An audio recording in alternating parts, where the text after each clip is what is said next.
Now we'll call the meeting to order. Welcome to everyone to our regular board meeting at the Vancouver Public Schools. Before we get started, I wanted to share a few thoughts and reminders. We want our boardroom to be welcoming and safe place for all and any of our community members and guests. As this is also a business meeting, we do expect those in attendance to conduct themselves in a respectful way. We would ask that you do not interrupt the meeting, and if there's any immediate need that you have, such as an audio concern or question, please move to the back and let one of our staff members know. As a reminder, there is a designated space for any video recording and/or media. We will now get started with our business meeting and the items on our agenda. First, roll call. Director Zavala-Ortega? Here. Director Sproul? Here. Director Barros? Here. Director Smith? Here. And I am also here. And now we will begin with the superintendent's report. All right. Thank you, Director Decker. Welcome, everyone, to the May board meeting. Our tradition is to start the board meeting with the national anthem. So if you're willing and able, if you could please rise. And today it is performed, I think, by Jason Lee Jefferson. I'll make sure I get it.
That was the Jason Lee Choir. And our end of the meeting also has them performing another song. So if you're still here at the end, that will be playing. But if you want to watch that later, this is all recorded. And so you can go back and see them play or sing Hawaiian Roller Coaster Ride, which I'm kind of curious about. Like, what is that song, right? Never heard it. So again, welcome. Thank you for being here. I'll start with the superintendent report. We have a few items that I just wanted to kind of touch on, and then a few slides for some of the other things. The first one is we've all been, I know the board's been interested and worried about federal funding and some of the uncertainty around proclamations and the impact of that. And maybe some of you have been paying attention in the media to that. We did receive just unfortunately a couple weeks ago a notice that is terminating our mental health grant that we got a couple of years ago. So that provides 14 therapists, a supervisor, and another support person, I think. And they've said that that will end on December 31st because it's not aligned with the administration's priorities. And just a huge impact. I know that you as a board really support mental health supports for our students and families. And there was a glaring need in our community, and that's why we pursued the grant and we're successful with it, I think. So our team's going to try to do their best to figure out how to continue to provide those supports, but real challenge and just disappointed that felt like we were making some progress around having that infrastructure in place. So more to come on that. I know that you've announced the interim superintendent, Mr. Brett Blechschmidt, so congratulations to him, and we really appreciate his leadership and willingness to step into that role. And he served the district a long time in really, really important ways, and really challenging and complex ways. And so I know that you're in very good hands.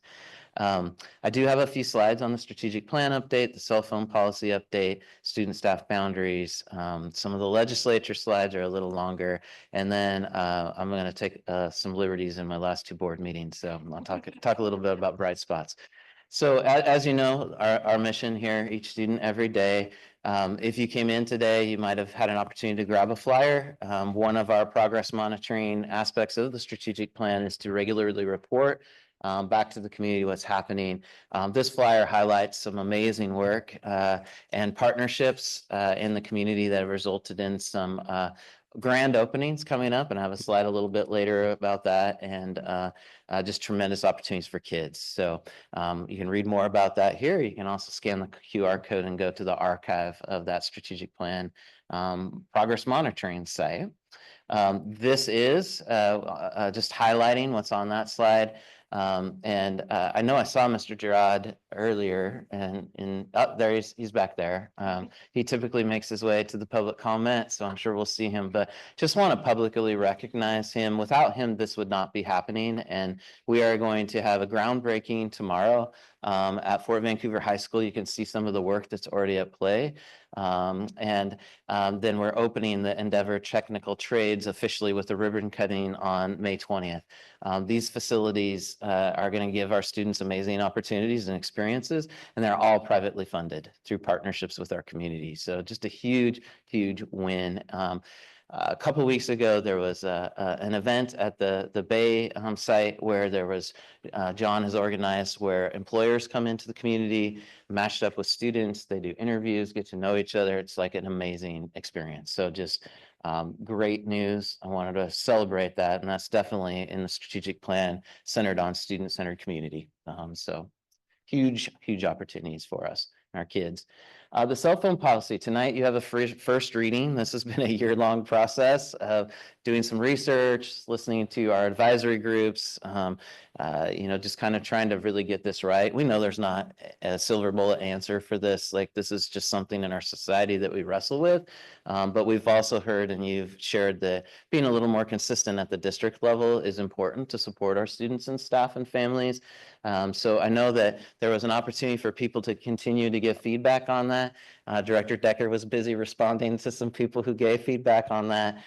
Just so you know, tonight is a first reading. It's not an approval process tonight. And then it come back in June for a potential adoption. And then, of course, we're on track to implement in 25-26. I have linked or included in here the screenshot of the landing page. If people are interested in looking at the drafts and offering any comments, you can do so at that link there. The second update I wanted to give you, just with a specific slide, is around student, staff, and boundaries.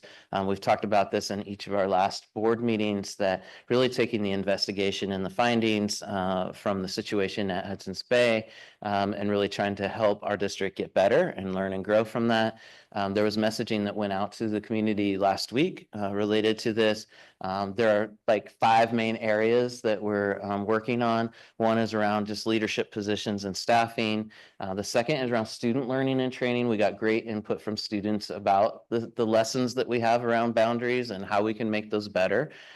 Staff training and accountability as well.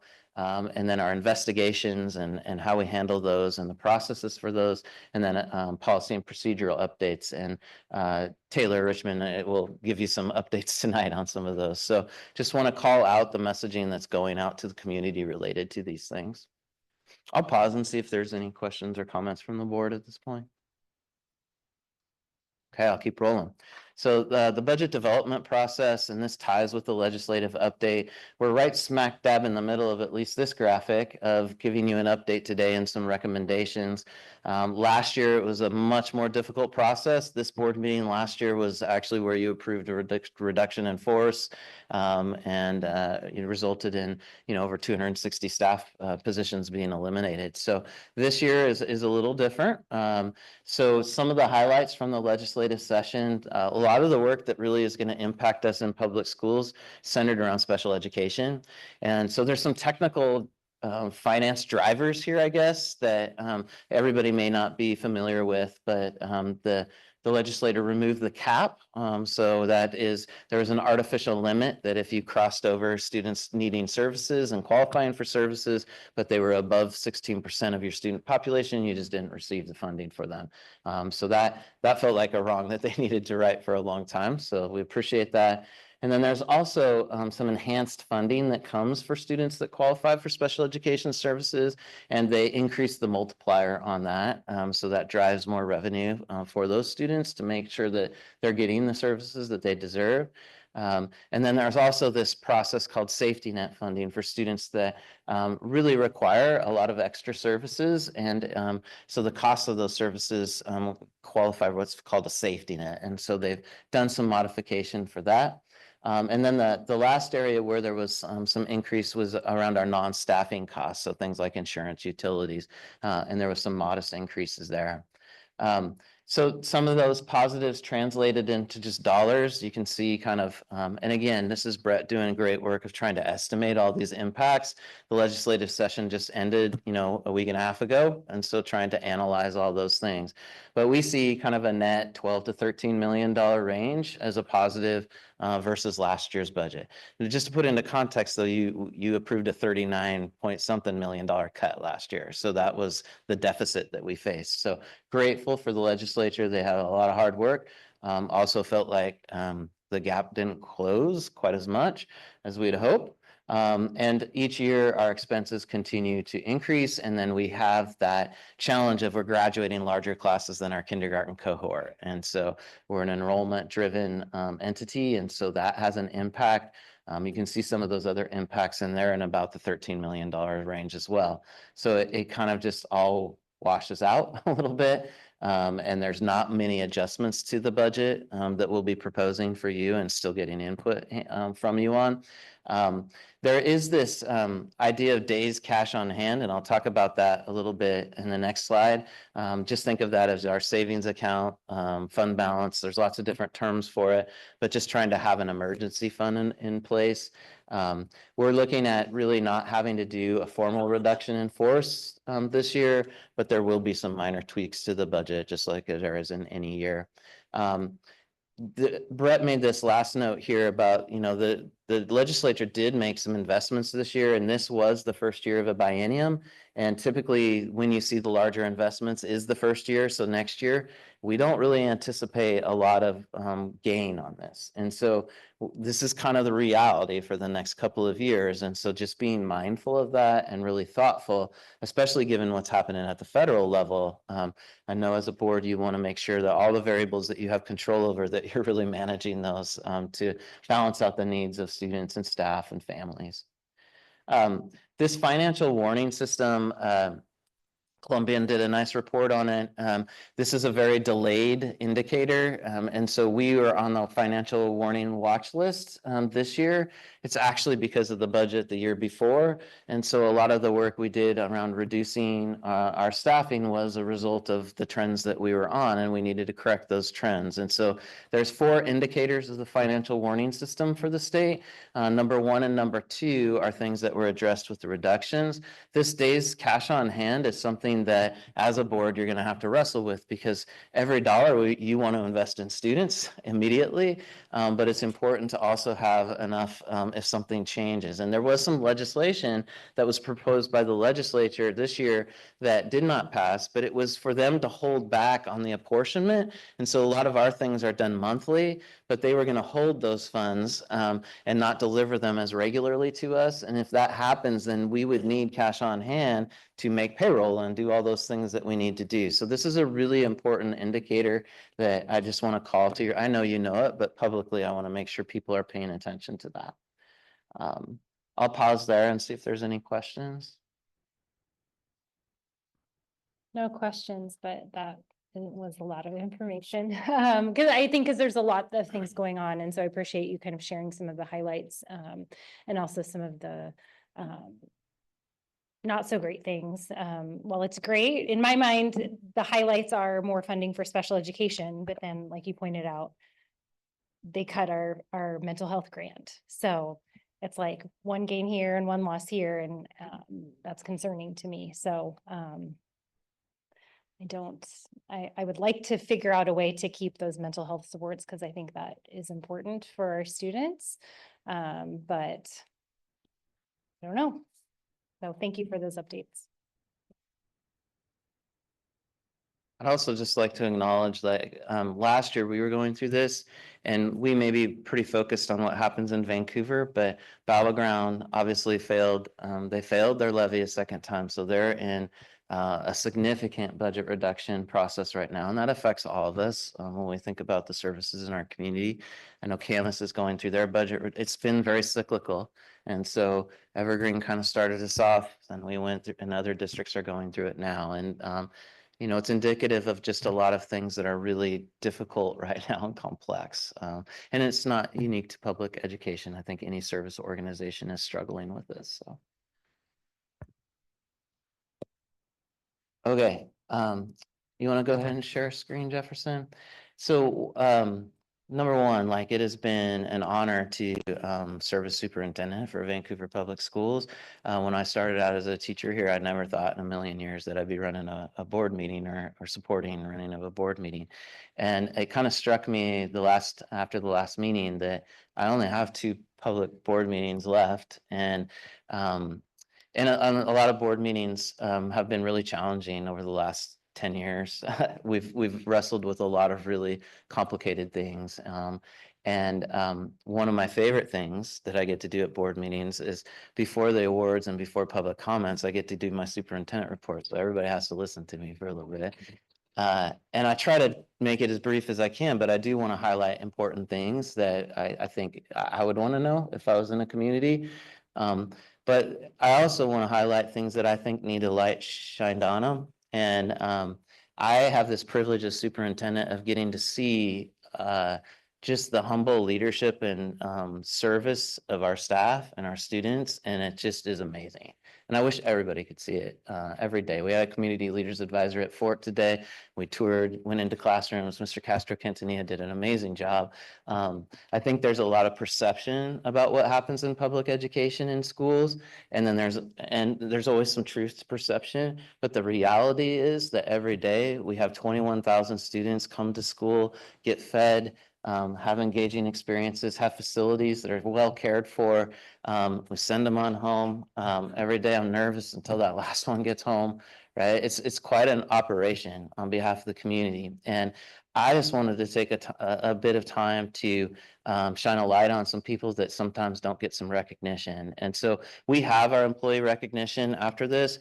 And that's a formal process of people nominated. This is not formal at all. This is me just saying, I think these people are doing heck of good work, and I want to showcase them. And I want to showcase them on behalf of the people that they represent. And so each week I send out an email to all staff, and I always try to feature a student or a staff, and I'm running out of time. So you're going to get 5 tonight, right? 5 tonight that represent amazing, amazing people. And the first is Zoe and Vanessa. Jefferson, if you could go forward.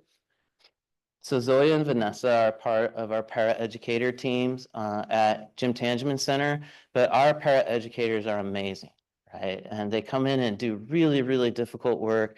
They are they become part of people's families when they're working closely with students. And so what I'm doing is you're gonna just get to hear them a little bit. And then at the end, if any of these people are here, I wanna recognize them. So go ahead, Jefferson. My name is Vanessa Kastner, and I am the program paraeducator in the high school class for Jim Tangeman Center. My name is Zoe Davison, and I'm the program para for the secondary ICC classroom. I do this work because it is necessary. Oftentimes, it is necessary to remind our students that they are capable of achieving great things for themselves and that they deserve to have great things. I think with reasonable and attainable expectations and consistent boundaries, empathy, encouragement, and respect, I believe our students can find success for themselves, and it is my privilege to be here to support them through that process. I find hope in the community that we have at JTC. JTC is made up of a rockstar group of nurturing, big-hearted, thoughtful, collaborative people who come together to support our students as they learn how to self-regulate and advocate for themselves in a pro-social way, or to just be students. The work we do at JTC is sometimes very difficult, physically and emotionally. The fact that my teammates come back every day with a smile and respect for our students is inspiring. To me, JTC is hope. I think there's a pretty big stigma about our school and schools similar to ours. Whenever you bring up JTC with people, they always say, "Oh, wow, thank you for your work. You're doing something so hard. I would never be able to do that." And it is a really hard school to work at, but I think people forget how amazing it is and how beautiful every moment we have here is, despite the hard ones. Um, we do have days that are, we all go home and we just kind of disassociate for a bit, but every single day for 6 hours, there are so many moments in between that just every student reaches a little goal, no matter how big it is. And here we're able to celebrate those little things, even if it's showing up to school or having safe hands for 10 minutes, or even, saying hi to somebody in the morning and not ignoring them. And I think that gets overlooked a lot with this school. And you have to have a big heart to work here. And I love everybody I work with. We're the most supportive group of people. We all care about each other so much. We text each other outside of work and make sure we're okay. It's just been such an amazing experience being here. And I hope moving forward, people take a little more time to kind of maybe spend some time here and learn more about JTC and learn about the phenomenal moments we have, and that it's not just running after students and using Eukaryo pads, because it's so much more than that. And it's such an amazing place to work. All right, I know I saw Vanessa. Is Zoe here tonight? Vanessa, could you stand up and be recognized, please?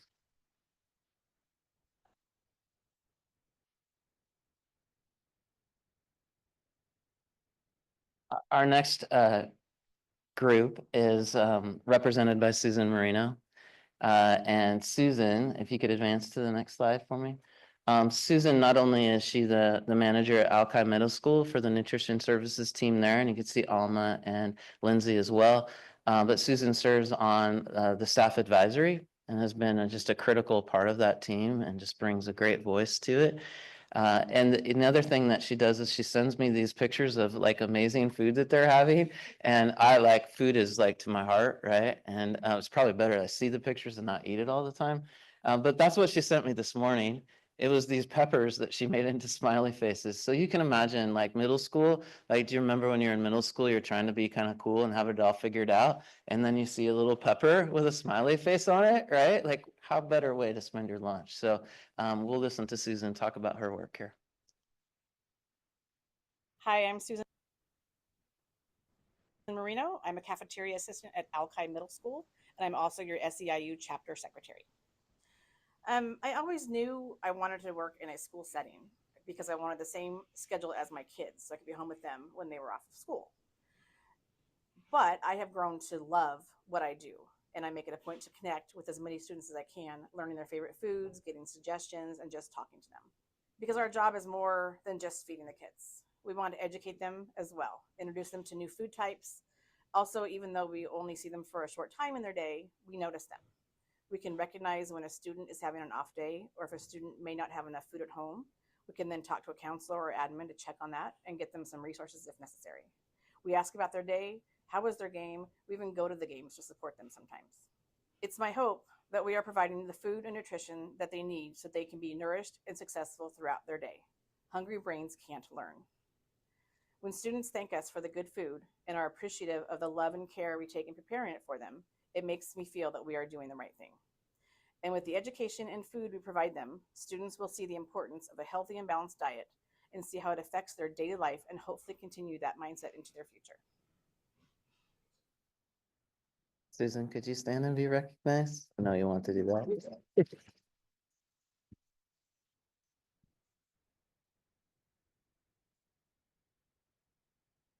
Our next person I wanted to highlight represents the assistant principals. I've had the privilege of doing almost a lot of jobs in public education in my 30 years. And one of the most difficult jobs I had was assistant principal. They just work really hard to kind of be the glue of a school. and a lot of times are behind the scenes. And so I went out and talked to Elizabeth Vaughn, who's an assistant principal at Mac Middle School. It's very highly respected amongst her colleagues and the team there. We can listen to a little bit about what Elizabeth said.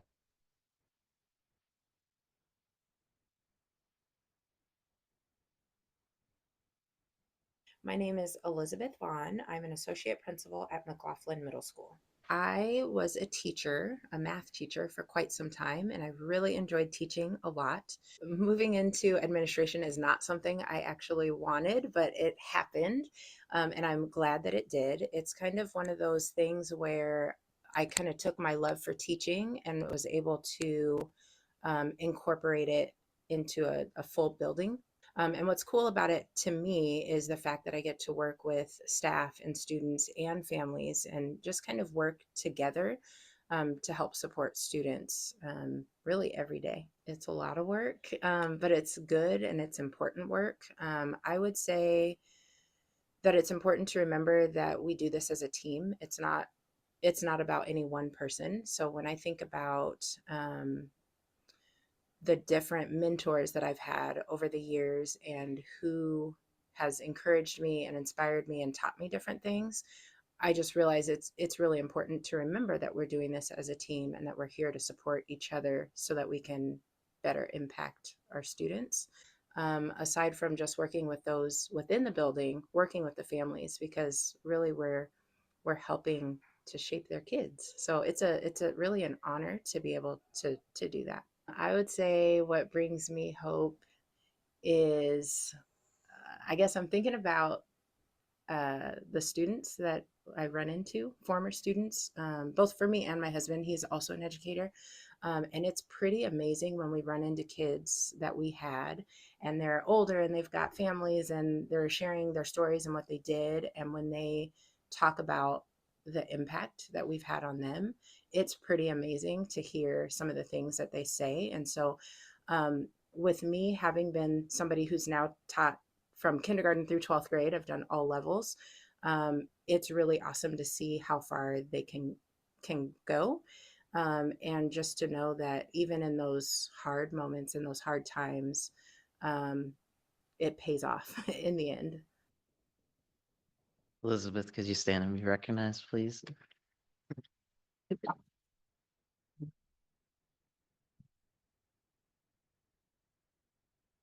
So our next people I wanted to highlight is a duo, and they're a math PLC team.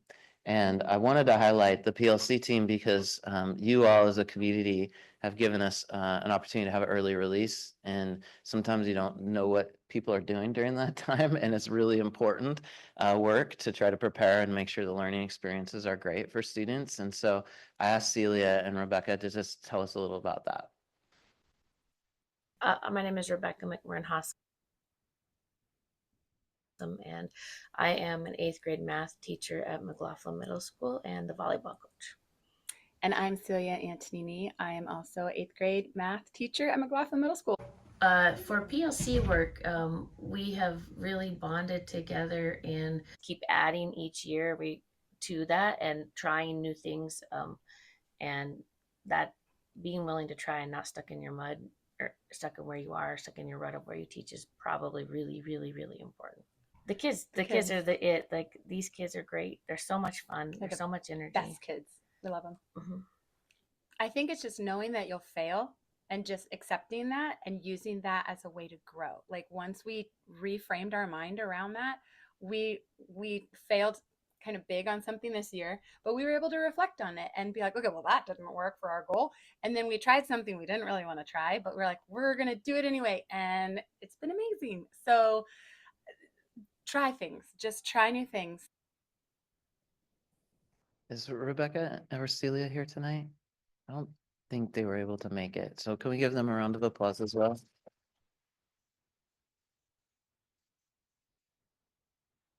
And the last person that I wanted to recognize is reflective of kind of the space of all the activities that students get to do that aren't necessarily up here. Like we're going to have some amazing students recognized in a little bit here.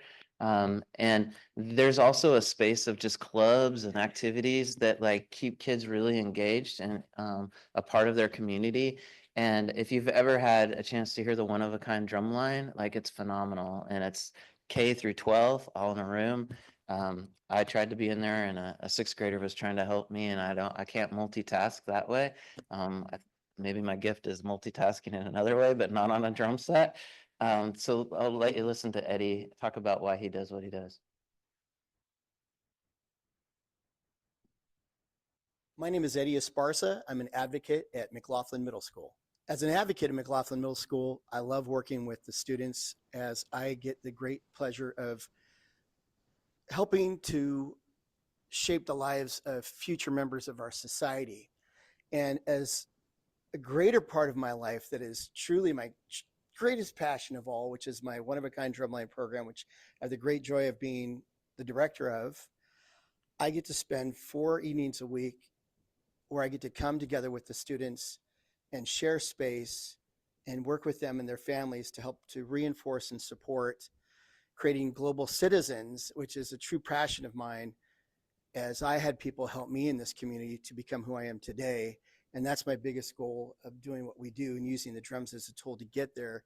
For me, the experience of doing this program and playing the drums, first of all, it's a joy to play the drums and sharing that heartbeat and the rhythm. It has its challenges like everything in life. At the same time, it's a family, so we can be really honest with each other. And I tell them, I need this from you, and I'm not upset with you. I just need you to change it. And I'm going to help you. I'm not going to give up on you. At the same time, let's be honest with each other. And I think that's the greatest joy for me out of it, is just as you're helping these kids along the way. It's been 20 years, and I get to see what they've become in their life. And a gal asked me once in an interview, she said, do you have any students who've done anything noteworthy? And I said, they've lived. They've gone on, they're living, they've got children, they've got these lives that are great. The greatest gift that I've got is to see these kids in the world just living and thriving. So we give Eddie a round of applause. He's at practice.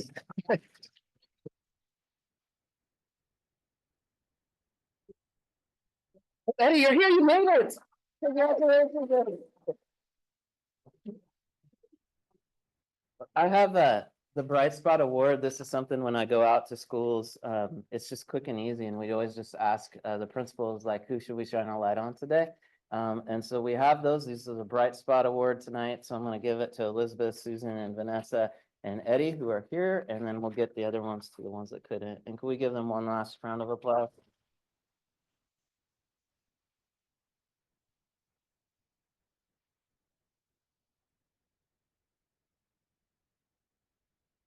And while Dr. Snell is doing that, we are going to move on to the part of our board meeting for our Employee Excellence Awards and also our student staff recognitions. If you are being recognized tonight, please walk to the podium when you are introduced to receive your certificate and pose for a photo. Once everyone has been honored in the staff recognition, we're going to take another photo as a group. So once you've gotten your recognition, step to the side, but stay back there with us, and then we'll take a whole group photo. And for the students and staff that are being recognized for other things, also please walk to the podium when you are introduced and receive your certificate and pose for a photo with your team or by yourself. If you choose to leave after this portion of the meeting, we ask that you exit quietly. And we know that you probably want to chat with each other, people that maybe you haven't seen for a while. If you could do that outside, that would be great. And then we get the meeting going. Thank you. Thank you, Director Decker. A couple of quick stats that you might have not have known about these folks that do the work. So every day in Vancouver Public School, we serve approximately 17,000 meals. Like, pretty incredible, right? About 50% of our secondary students are involved in one of those activities, whether it's the one-of-a-kind drumline or like the ones you're going to hear today about Skills USA. We'd like that to be 100% if we can get it there someday. And then the PLC work is really just thinking about how do we have high standards of learning for our students, really tailored to the individual and wherever they're at, and try to help them grow. So just wanted to pause on those two things. And Kathy, thanks for reading this stuff so we could keep it moving forward. And thank you all for your patience this evening. So we are at the time to recognize our Employee Excellence Awards. These recipients were selected by a committee of their peers for commitment to the students and staff of Vancouver Public Schools. These recipients were among the many outstanding nominees who created a caring environment and positive workspace through their exceptional efforts. If you are interested in learning more about the recipients, or if you'd like to nominate somebody, you can do that at our district website. So our first award winner this evening, and I'm going to call you forward to make you stand up here uncomfortably while people cheer for you and I read about you. So Ann Bowling. Ann is a 4th and 5th grade teacher from Houck Elementary. Is Ann with us tonight? Okay, we'll read about Ann and we'll cheer for her just the same, okay? Anne is a teacher at Houck, instills a love for learning that goes beyond the classroom for all students she crosses paths with. She consistently goes above and beyond to ensure that every child in her class feels supported, challenged, and engaged in their learning. One of her nominators shared her classroom is a hub of student-centered learning where students have a voice in shaping activities and experiences. She actively seeks student input to make lessons engaging, relevant, and meaningful. Every time I step into her room for an observation, I find myself drawn into the creative and dynamic activities she facilitates, which makes learning come to life. Beyond the walls of her own classroom, she is an easygoing and reliable team player who consistently steps up to support her colleagues, collaborate on school-wide initiatives, and contribute to the positive culture at Houck. Her flexibility, dedication, and infectious enthusiasm make her an irreplaceable member of our staff, and we are incredibly lucky to have her. Thank you, Anne.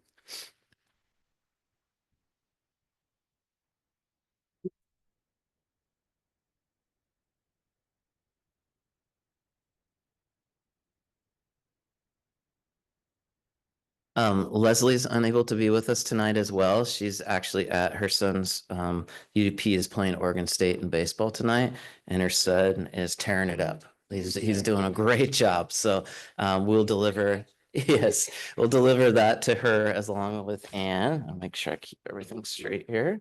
And so our first in-person award winner is Sarah Howe. Sarah, could you come forward, please? Congratulations to Sarah Howe, kindergarten teacher at Hazeldale Elementary. Her nominator said this of Sarah.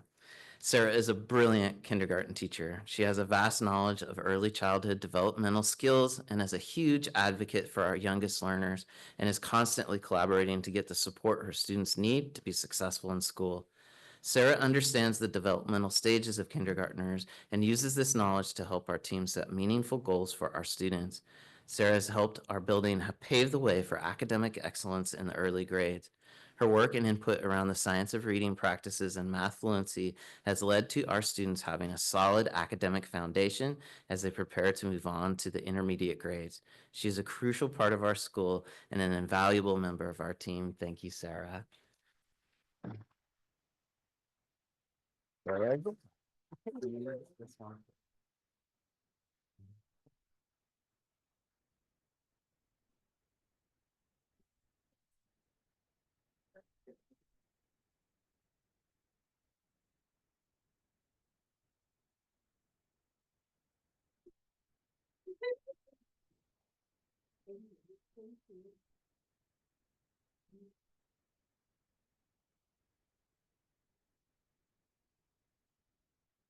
Our next award winner is Vince Lucero. Vince, could you come forward?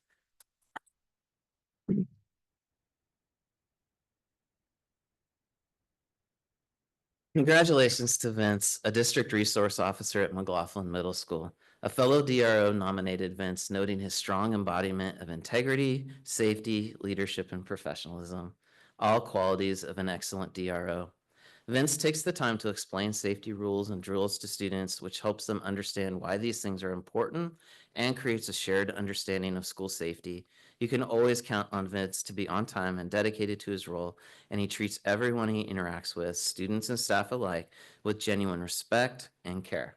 His nominator shares, you can see that students respect him and look up to him. He carries himself well, which affects students' behavior in the most positive way. Thank you, Vince.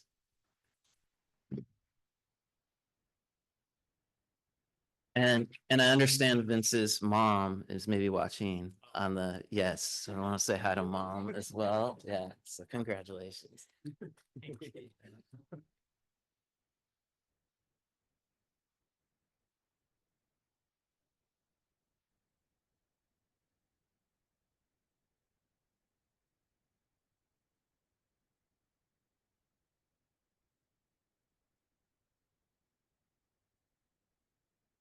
Our next and final award winner is Thane Riddle.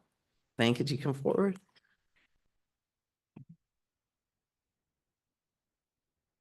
Congratulations to Thane Riddle, building operator at Anderson Elementary. Thane was nominated by a school administrator who shared the following in their nomination. I wanted to take a moment to share how much we love having Thane at Anderson. He is truly an incredible asset to our school community. Thane is always cool, calm, and collected no matter the situation. And if you know situations at elementary school, you need somebody that's cool, calm, and collected. He is kind to everyone he interacts with and treats our students with dignity and respect. He never complains, but instead looks for solutions, making our school a better place every day. He actively seeks feedback and continuously strives to be the best at his job, all while juggling the immense responsibility of keeping one of the largest elementary schools running smoothly.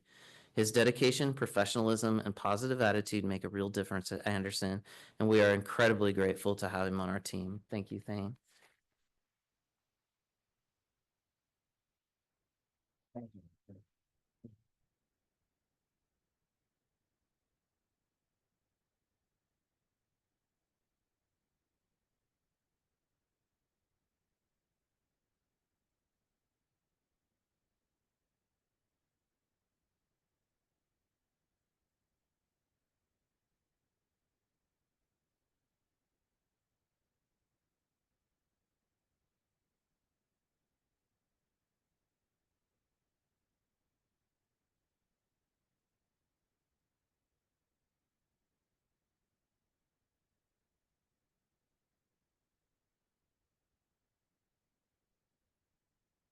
And tonight we have several students and staff to recognize for a variety of accomplishments, and there's a theme tonight.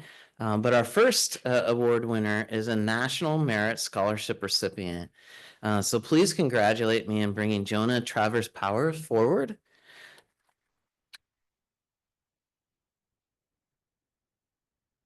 We're proud to share that Skyview student Jonah Travers Powers has been chosen as a National Merit Scholarship recipient, an achievement earned by less than 1% of all the people who enter. Congratulations, Jonah. There we go.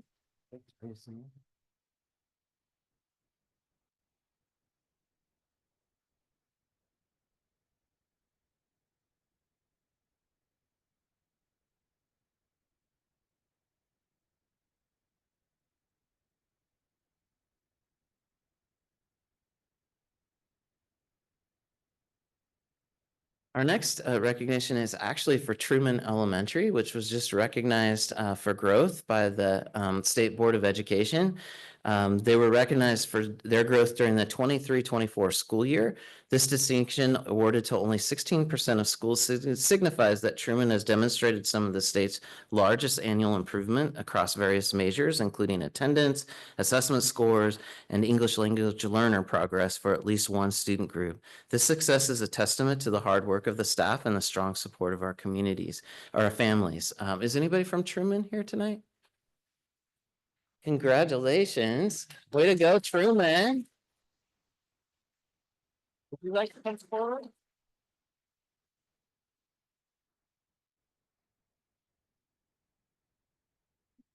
You put Bristol Gunther, you were here on behalf of Truman. Well done. You get a picture? Yes. You didn't know you meant. All right. 1, 2, 3. Excellent.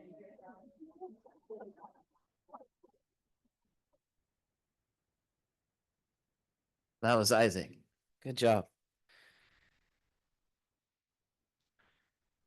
So our next award winners are coming from Skills USA competition. This is an amazing competition that takes place across the state and then goes to nationals, and it's in a variety of different areas. So the first award winners received gold at the competition for audio production, and the Skills USA Watch State at the state championship. And I'm not sure, when I get up here, I'll ask if the nationals is coming up or if this is it.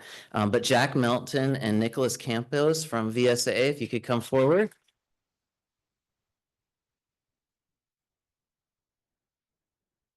They will be competing in nationals in June, and I'm assuming every one of these will have an opportunity to do that. So we'll give you guys these. And should we do individual pictures with these guys and then the whole group or one group? Okay, so I'll keep calling people up. Okay, so the next area of competition is bakery and pastry arts. And Kaylee Justice is our award winner. Kaylee, did you bring any of your baked goods with you tonight? Is she here? No Kaylee tonight. Shoot. Well, I'm gonna go figure out what she was baking. Our next group is digital cinema production, and this is Grayson Halstead and Baden Moskovitz. Are they here this evening? Yes, good. Please come forward.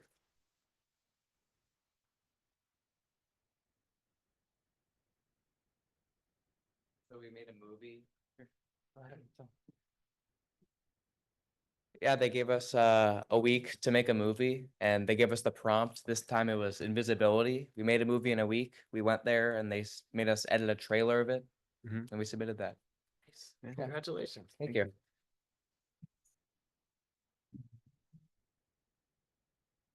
Jack and Nick, could you come back and tell us what you did? I should have had to do that too. In the audio production? Okay, so for audio production, we basically brought all of our recording equipment from here and went up to Tacoma to compete and brought all of our stuff and we recorded there. They want us to create a about a 5-minute recording of like a NPR styled radio show. I should have had you guys help me with the podcast thing. Yeah, maybe for June? Okay. All right, our next group. And this group received bronze, and this is Quiz Bowl. And we have a number of students from VSA here: Adrian Nelson, Max Reitz, Nicholas Campos, Gabriela Rosenberg, Harper Holmstrom, and Henry Lorenza. Are any of those students here this evening? We know Nick is. Yeah? Okay, let's give them a round of applause. Nick, would you mind telling us what that was about? Yeah. Hello, I'm back. So Quiz Bowl is basically kind of like a trivia styled, like, I was about to say game show. It's not a game show. A trivia style competition where there's 100 questions in rounds of 4, so 25 questions per round, and it's basically like about Skills USA and about random knowledge. So it's basically what we did was we just studied a bunch of random stuff basically and then competed on it. Thank you, Nick. And I appreciate you guys dressing up for the board meeting tonight, or is there something else that you were dressing up for? Me and Jack after this are going to the vocal festival, choir festival at Skyview at 7 o'clock. If anybody wants to go to a choir festival. Yeah, so if anybody wants to head there at 7, you can hear Nick and Jack sing. So we'll do a group. Is there anybody I miss? I always worry when we have a lot of awards. Do we get every? Were there any staff advisors here? Yeah, please come forward. Which program did you advise? Do you want to tell us a little? Yeah, do you want to tell us a little about it? Oh, do I? Yeah. It's just your standard, hi, I'm Jake. We make movies and we make podcasts and radio shows, yeah. And, Pretty yeah, cool. yeah. That's it. Thank you. Yeah, let's do a group picture.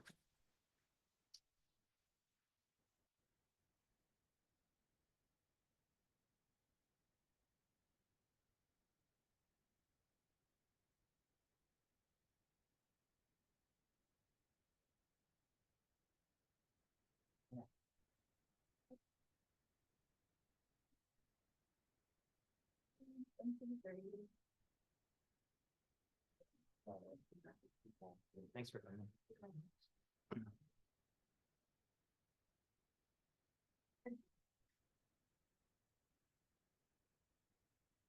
Yeah, I think that's it for our awards tonight. So if you were here just for awards, feel free to transition out or you're welcome to stay.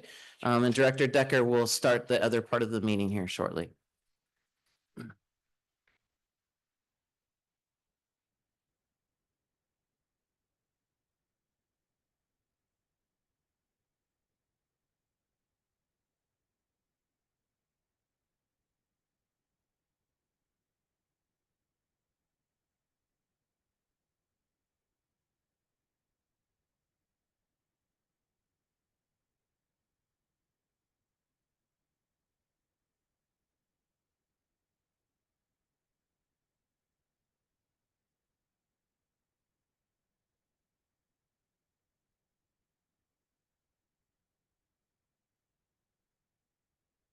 Okay, and now we will begin the part of our meeting called public comments.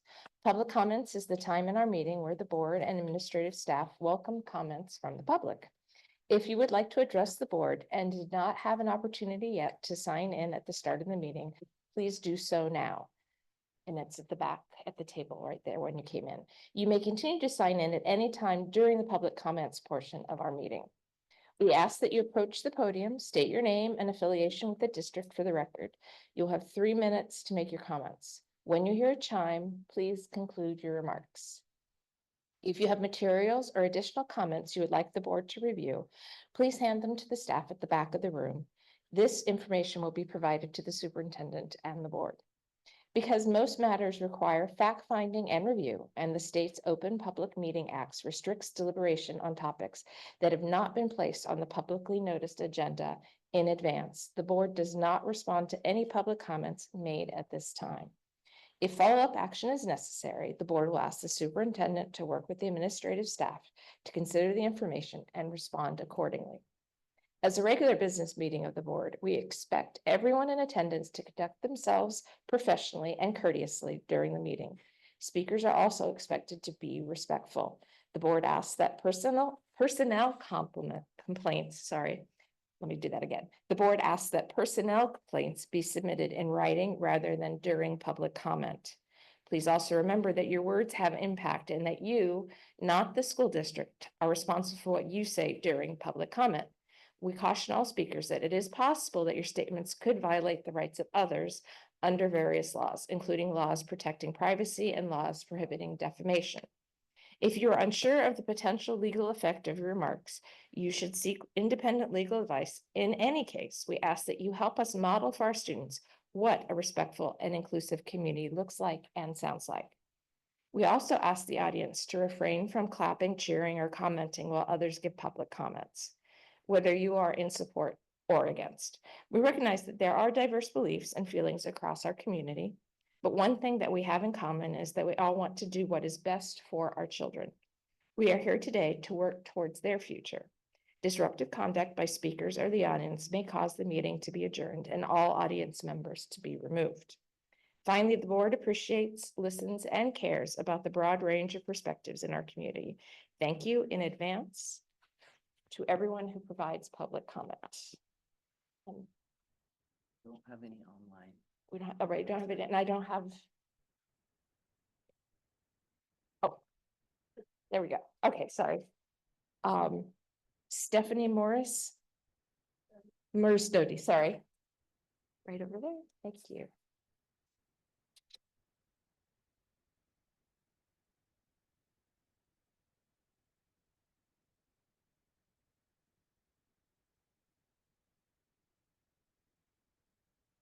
Hi there, my name is Stephanie Moristodi. Good evening, members of the board, sorry. That's okay. My daughter's name is Jessbelle Moristodi and she attends Roosevelt Elementary School. I'm here tonight to speak out on her behalf. She has special needs and she's been repeatedly bullied and mistreated in our school system.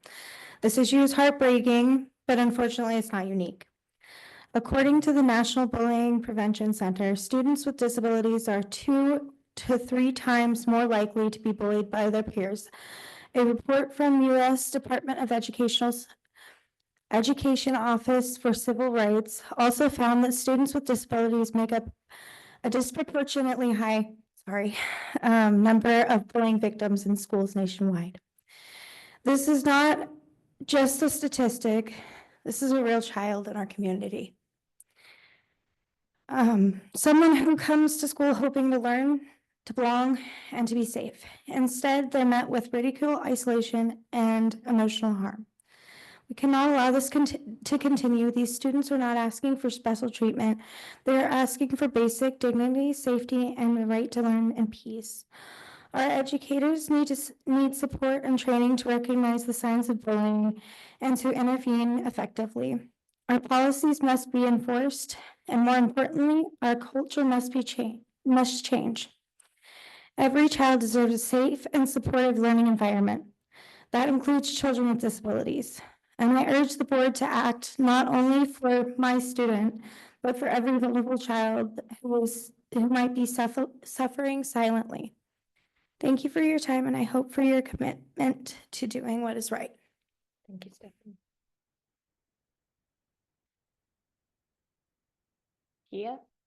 Kaya, sorry. Kaya, thank you.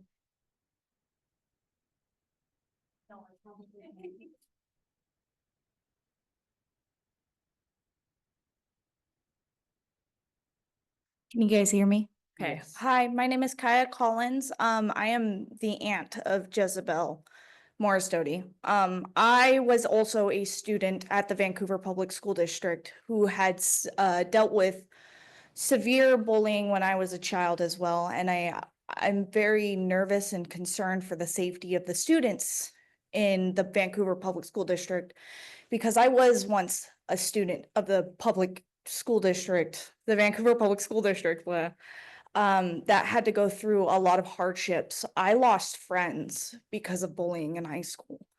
I lost peers. I lost family members because of it. I lost out on a proper education because of a lot of it. I got bounced from school to school. And it's hard to watch my niece go through the exact same thing that I went through without being able to help. So I hope that in consideration, we can find a way to solve this problem because it's not fair to the kids who have to deal with that mental trauma. So thank you. Thank you. Heather Ryan?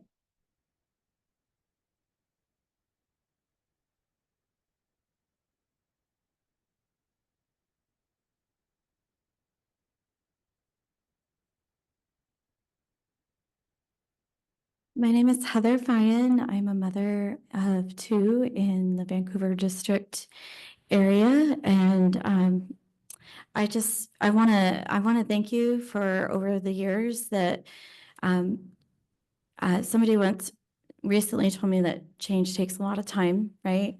But I have seen this board do some positive change since I've been coming, and so I want to thank you for some of the positive changes we have seen, although we've gone through a lot in the last few years. That being said, I just had some questions about the budget and the differences between last year's budget and this year's budget. Last year's budget was because the stipend was diminishing and there was $35 million that needed to be caught up. And then we had to cut a drastic number of faculty. And this year it seems like there's a larger deficit in a way, and I don't understand, but I'm thankful that we're not having to go through the same cuts of staff because I do know that there are many staff that are split between several schools, and that is incredibly taxing on your workforce. Depending, they may not know what day it is because they've gone from one school to the next, and what student they're with at the moment. Never happened. But anyway, so that aside, I'm very thankful that it sounds like there is going to be some positives from the legislation, but I realize that there's still quite a large deficit. So want to challenge the board to be thinking about ways outside of the box and beyond what they've done to possibly help reduce that, because, you know, we are on a skeleton crew, and, you know, 2 paras out there to 100 students is ridiculous. They're all going to bump their head and go to the doctor, then their nurse's station, and the nurse is at another school because they're in that kind of scenario. And we just want to avoid those kinds of instances and issues that arise, because they do arise. And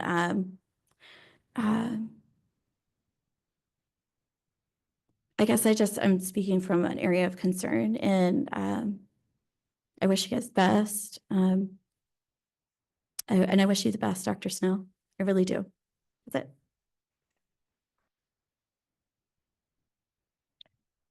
And Mr. John Gerard.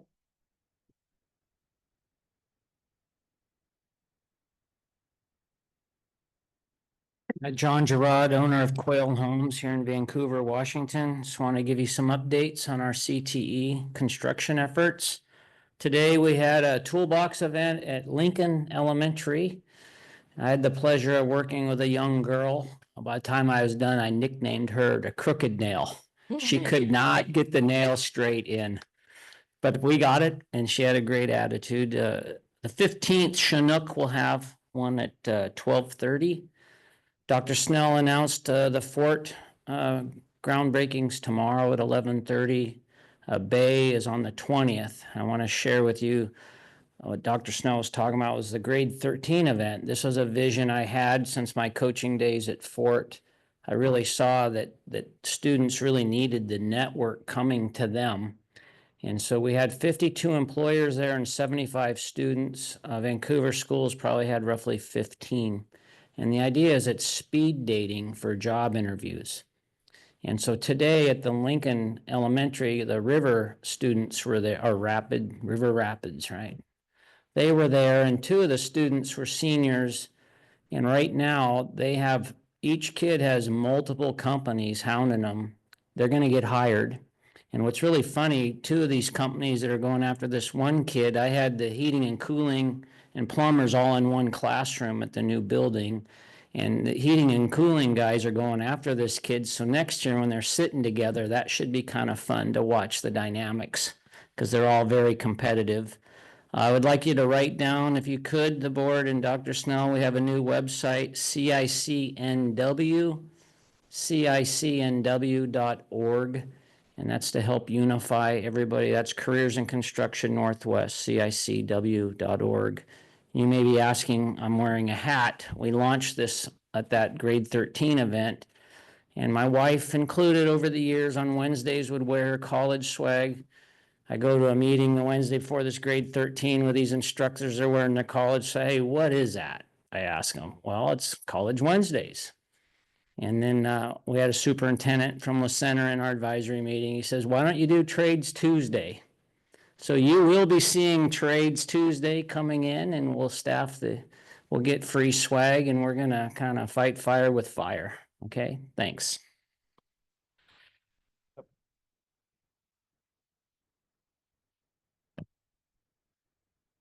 Next up, our regular business.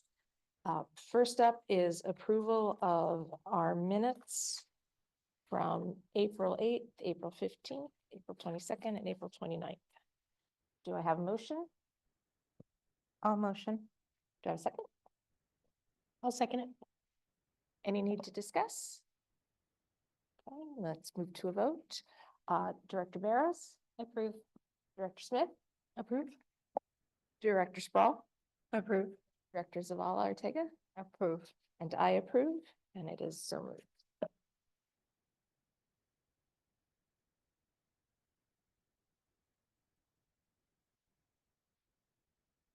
Next, I did that. Next up is our consent agenda. Do I have a motion to approve? I'll motion. Thank you. Second? I'll second. And do we need any discussion? Okay, we move it to a vote. Director Smith? Approve. Director Barrows? Approve. Director Zavala Ortega? Approve. Director Sprawl? Approve. And I approve as well. Next, we are going to move into our regular business. And I am going, because we are working on policies, I am going to ask Mr. Richmond to take it over. Great, so we have, looks like on the agenda, we have our second reads listed first. So I'll go through, we have 4 second reads, I'll go through those. And then the board can take its action, and then we'll have a first read. So we have policy 3205, sexual harassment of students prohibited. This is our rewrite of our sexual harassment policy to align with the Title IX regulations that are now in place. Policy 3210, non-discrimination. This is kind of a policy refresh from WASDA to more closely align with the language in the RCW, and adds a new requirement under RCW 28A.380.246 to include model student handbook language around student civil rights protections in schools in our student handbooks.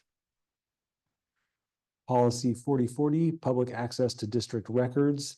The revision to this policy establishes a $5 threshold for waiving the fees when a requester is seeking copies of public records from the district.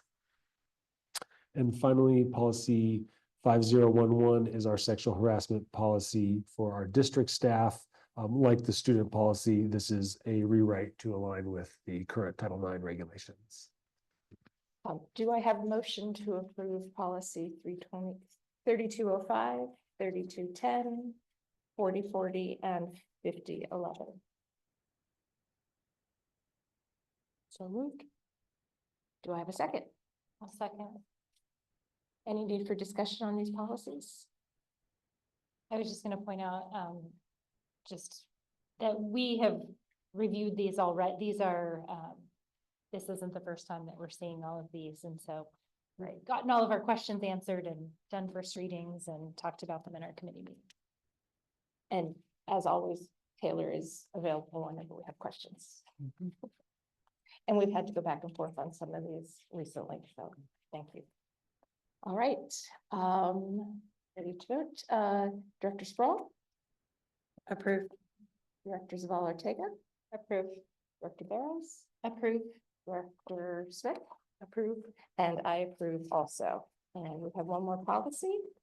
Yeah, and so as mentioned earlier, we have a first read of policy 2010, which we're titling personal electronic devices. This is the cell phone policy that we've been working on for the last year. So just to highlight some of the sort of key aspects of this draft policy, we're calling it personal electronic devices because we want to make clear that it applies not just to cell phones, but to other similar type devices that access the internet, cell phones, headphones, earbuds, gaming devices. And policy defines what personal electronic devices means and gives some examples. The central piece of the policy is that it restricts the use of personal electronic devices for students throughout the school day for elementary students, and restricts the use during instructional periods for our middle and high school students. We include some limited exceptions for lawfully developed disability accommodations plans, and we provide a framework for addressing non-compliance with students. Thank you. I know that as a board, we have discussed this robustly, and the community has also, our advisories have spoken.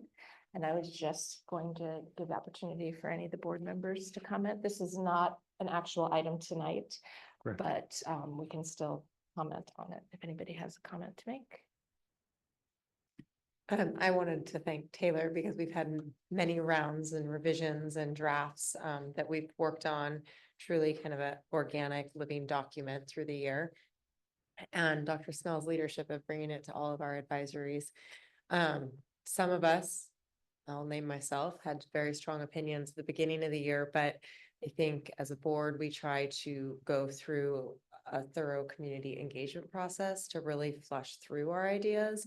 So to me, it was really validating that we got the feedback and we got the community, just building consensus with our community. So I'm excited for a less distracted school year next year. Me too. Any other comments? I'm just gonna add my thanks as well. But also just a reminder that the opportunity for the community to weigh in is not over and done. Like, this is our first reading. We'll have our second reading and vote next month.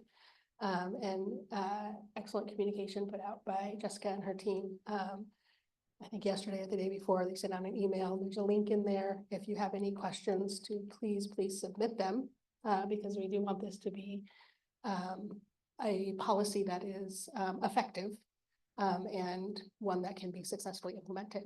And so the more feedback we get before we vote on it, the better. So I'd encourage anyone who has thoughts or questions to definitely use that link and share them. I did pull up the screen while you were talking with the website, and it has what Director Smith referenced, where you can contribute to give. You can continue to give feedback. You can look at the proposed policy. You can see the data that the board reviewed, and there's a timeline as well of what happened and where we're at right now. So if anybody is interested, there are also some articles and what other districts have done about it. So thank you for referencing that.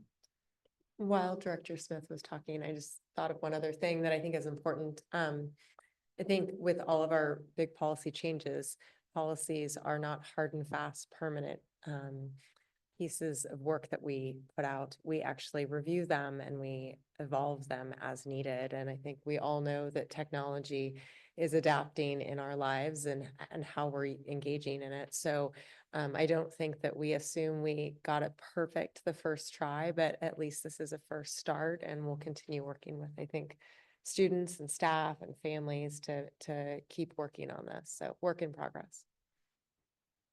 Yeah, I was just gonna add, it has been a lot of work to get up to this point. I'm glad you pointed out that, you know, it is a work in progress, even if we, you know, approve the policy as it is. Looking at that and kind of evaluating how it's going, I think it's gonna be a key part in this. I know there was a lot of work through like our advisories and, you know, surveys and things like that. So we have had a lot of community feedback.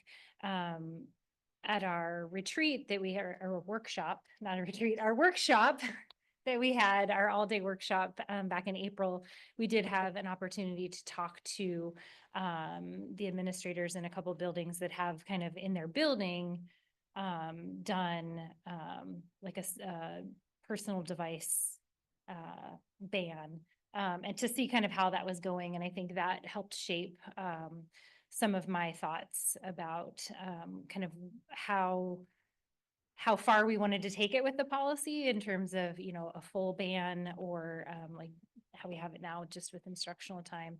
I did over the weekend just finish The Anxious Generation, which is a lot of research on rewiring of brains and thinking about this policy that was coming up. So if you have not read that, I would highly recommend.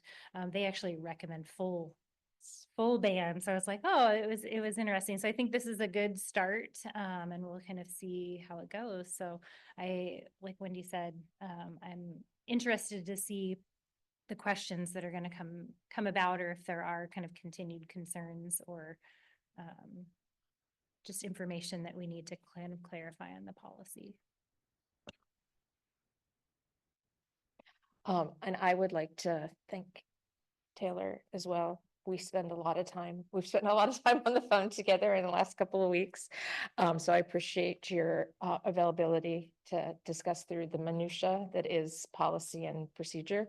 I am excited about this policy, having been in education for a long time, to see the change that is developed in our classrooms has been concerning.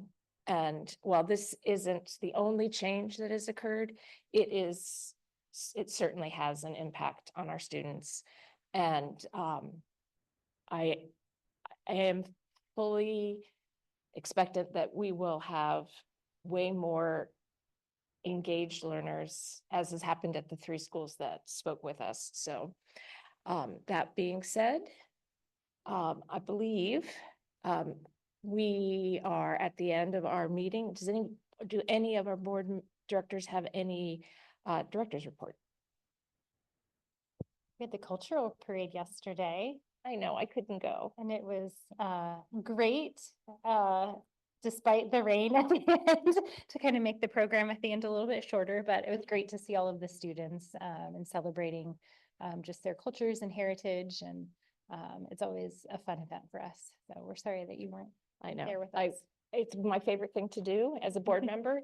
However, my son graduated from college on Sunday, and so I wasn't home yet.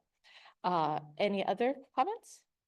I was just gonna add, I had the opportunity for the community advisory meeting this morning, and it's community leaders from around greater Vancouver area, and we got to tour classrooms at Fort, and the classroom visits themselves, great, the debriefing, just really great to hear thoughts from community leaders, but just to have 30 minutes, 35 minutes with students taking you around and the pride they show in their school, I think it really anchored me and why I do this work. So it's always great to be in our schools, but I think they really showed off what makes Fort such a special community. I'll just add that 2 weeks ago, I had the pleasure of touring our TK programs in a number of schools. And if anybody knows anything about me, you know that that is where my heart is. And I got to tour a few of our TK, that's transitional kindergarten, that's for our not yet kindergarten age students, with the executive director in charge of early childhood learning from OSPI, her assistant, and also the director of early childhood education from ESD 112. There were a lot of people walking into those little kindergarten rooms, but it was so joyful to be able to go in and see those children at play and therefore learning, and to watch how the teachers in those classrooms were setting them up for success, not just in TK. And that's the value of early learning, is that while we want them to be successful now, that success, those skills that they're learning at that early age are the very foundations that will make them successful later. And if we can get that right, if we can get our 4-year-olds to learn the skills that 4-year-olds are supposed to know, and have the independence and the problem solving that they need to have, then we will certainly be able to graduate them in compliance with our vision of a graduate. So it's near and dear to my heart, because I know how foundational that work is in order to move our children to be successful adults. And plus, it's just a joyful place to be. And the TK teachers are amazing. So, yeah. I did wanted to share kind of on the background of the work that we do. I know there's a lot of movement with our immigration policies, right? I think we've talked about that last week with Council Member Perez and also Board Director Jackie Weatherspoon. We got to meet with the hospital CFOs or CEOs, not completely sure, but her Legacy and Peace Health. And so we got to talk about immigration policies that they kind of how they're working, and how we got to give examples of how our policies are working. And so I just wanted to share that as part of the work that currently is happening with our community. I know that we're looking at providing more information for our communities in the next month or so, I believe. And so that's something that's announced, but in different ways for our communities. So just wanted to share that that's something that's going on. Thanks for sharing that, because sometimes we forget that we are not a silo. the school district relies on the community and the community relies on the school district. So it's important that we have that. So with that, we had noticed an executive session to occur after this, but the reason for the executive session no longer exists. So that executive session is hereby canceled, and I will adjourn this meeting. Thank you.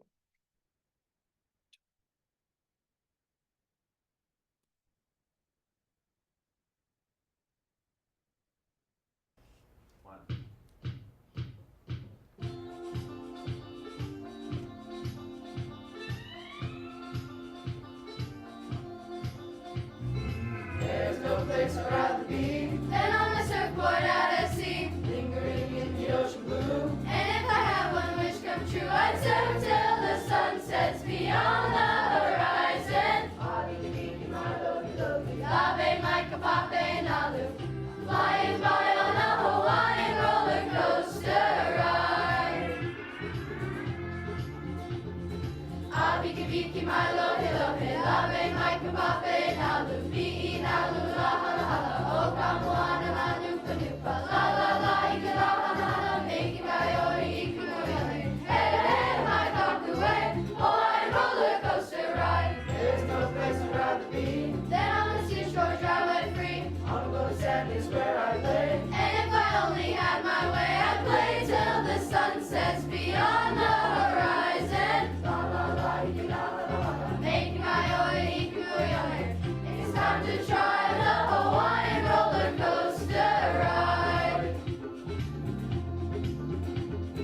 Hang ten, out the sugar shotgun. No worry, no fear, ain't no biggie brother. Cutting in, cutting out, cutting back, cutting out. Front side, back side, cooking for the white belt. Let's go jumping, surf, stopping, pumping, coasting with the motion of the ocean. Whirlpool swirling, cascading, twirling. Hawaiian roller coaster ride.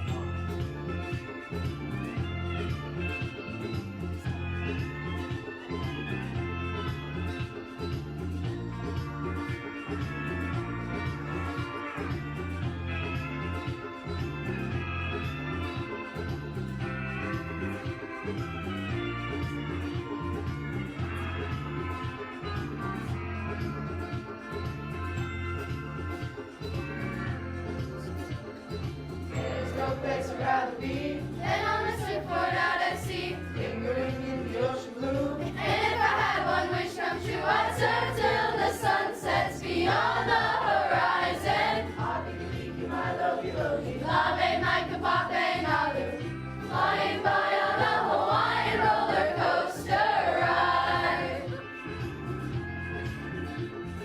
Abiki my lovey lovey, Lave Micah Pape Nalu.